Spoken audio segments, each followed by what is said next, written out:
Yeah, well, Hades is a neutral place. Nobody's tortured in Hades.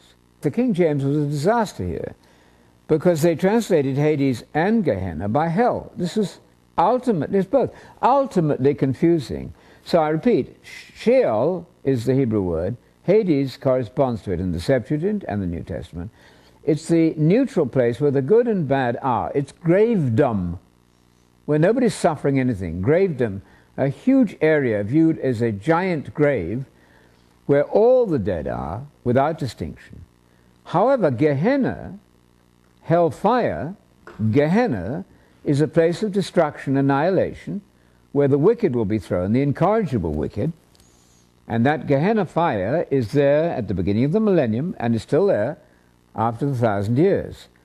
Its annihilation, based on the majority of texts, picture the dead as corpses, as having gone up in smoke. And also remember that in Jude 7, you'll find that the fire that destroyed Sodom and Gomorrah is said to be agely fire. That's a poor adjective in English. The fire of the age to come. Not eternal fire. If it were literally eternal fire, then the fire that destroyed Sodom and Gomorrah would still be burning. It's not. It's the fire of the age to come. So let's suggest this. The fire that destroyed Sodom and Gomorrah was a picture of that fire that belongs to the age to come. Eschatological fire, if you like. It was a picture of that terrible destruction.